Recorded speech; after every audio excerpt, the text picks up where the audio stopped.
What's up, guys? This is Pastor Kanaya one more time. So today is the day to do another tutorial on in C++. Today we're going to talk about for loops. I haven't done a video for so long. The last time I talked about for C++, I think it was a month ago or something like that. But we talked about what was it, while loops? Yeah, that's what we did. But anyway, so if this video really help you, just make sure just to like the video, subscribe to the channel, and share it if you can. But let's start it. So right now I already have my Visual Studio open, so it's ready to go. We're going to talk about for loops. So let's start. Let's talk about with an example. Let's do an int. Let's do a count. Now let's going to use a for loop. So the for loop has like three different types of control. We have the initial part, the initialization. I cannot even say that word. The initial part is, let's put count, which is going to start at 1, and then we have the testing part is the one that controls the execution of the loop, which is going to be count less or equal to 10, and then we're going to increment by 1, which is going to be plus plus. Okay, so it will start at 1, it will count, it will print all the way to 10. As long this condition is still true, it will print all the way to 10, and then last part is going to increment it. So when this becomes false, that's when it's going to stop the loop. For example, so right here we're going to do statements. You can just put any statements. For example, we can say count. So we want to know the numbers. So that should give us from 1 all the way to 10, right? Let's execute this. 1 to 10, exactly. And the incrementation, we can increment it by 2. Also, we can just do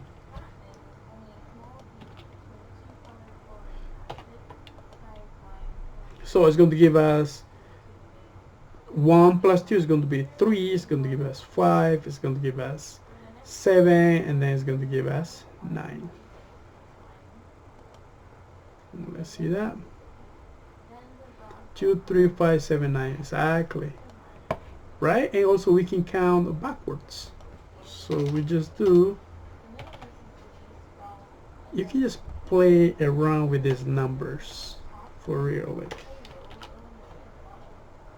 10, that should give us from 10 all the way down to 0. 10, 9, 8, 7, 6, 5, 4, 3, 2, 1, 0, exactly.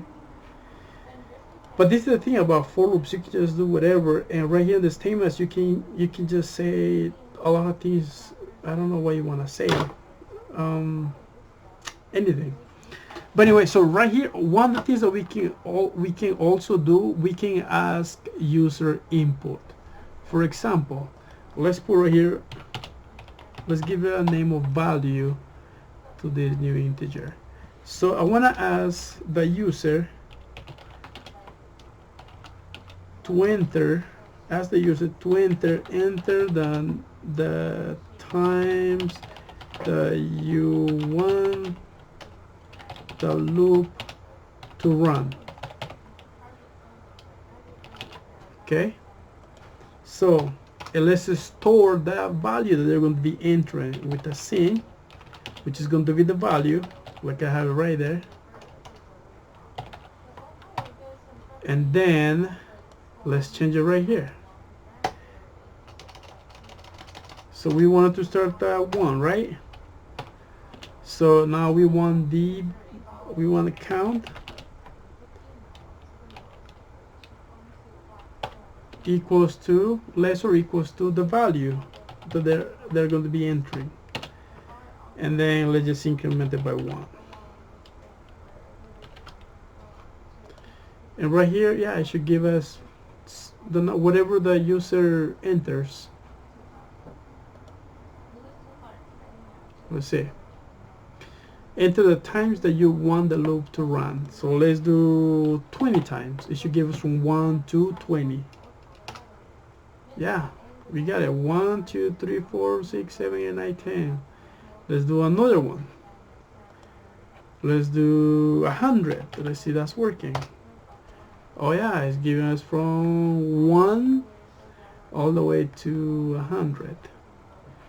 So I want this to be multiply. We can change over here. Let's do this by itself. The multiplication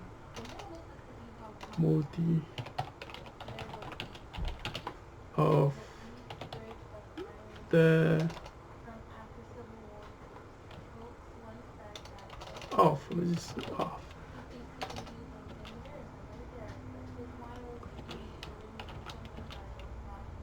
Count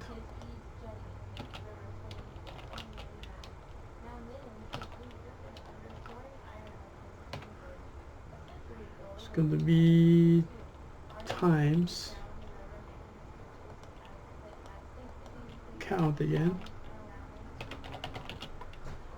and then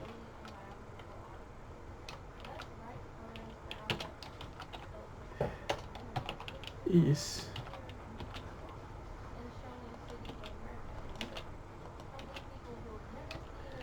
and then we do count times count. So it should give us the multiplication of 1 times 1 should be 1, of 2 times 2 should be 4, like, you know, whatever the value the user is entering. Let's see, this worked. Let's see, let's do 20. Alright, the multiplication of 1 times 1 is 1, multiplication of 2 times 2 is 4, multiplication of 3 times 3 is 9, and then we got multiplication of 20 times 20 is 400. Yeah, that's pretty good. The for loop is working fine. So basically this is just kind of a basic example how the for loops work. If you want to go more in depth, you know, just keep learning, I guess. I could just do a video later, more in depth, more examples of for loop. This is just the basic. This is how the for loop works. But anyway, so hopefully you guys liked the video. Subscribe and share it. Okay, so it will be until the next time I do next tutorial. Thank you. Bye bye. Have a nice night.